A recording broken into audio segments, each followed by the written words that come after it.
নমস্কার। কবিতা পাখির পালক, কবি রবীন্দ্রনাথ ঠাকুর। খেলাধুলো সব রহিল পড়িয়া, ছুটে চলে আসে মেয়ে, বলে তাড়াতাড়ি ওমা দেখ দেখ কি এনেছি দেখছি। আখির পাতায় হাসি চমকায়, ঠোঁটে নেচে ওঠে হাসি, হয়ে যায় ভুল বাঁধে না গো চুল, খুলে পড়ে কেশরাশি। দুটি হাত তার ঘিরিয়া ঘিরিয়া, রাঙা চুড়ি কয়েক আছি, করতালি পেয়ে বেজে ওঠে তারা, কেঁপে ওঠে তারা নাচি।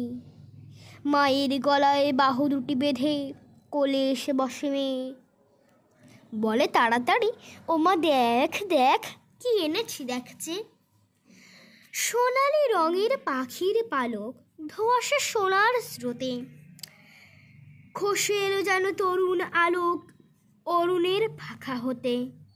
নয়ন ঢুলানো কোমল পরশ, ঘুমের পরশ যথা, মাখা যেন তাই মেঘের কাহিনী, নীল আকাশের কথা।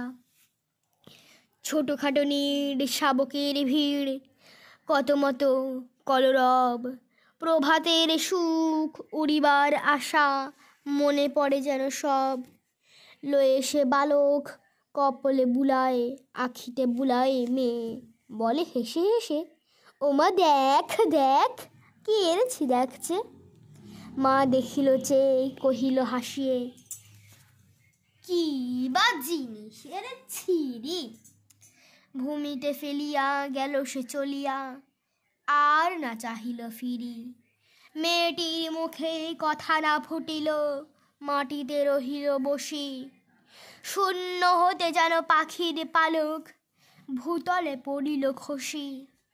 খেলাধুলো তার হলো না কো আর, হাসি মিলাইল মুখে। ধীরে ধীরে শেষে দুটি ফোঁটা জল দেখা দিল দুটি চোখে। পালকটি লয়ে রাখিল লুকায়ে গোপনের ধন তার। আপনি খেলিত আপনি তুলিত, দেখাতো না কারে আর।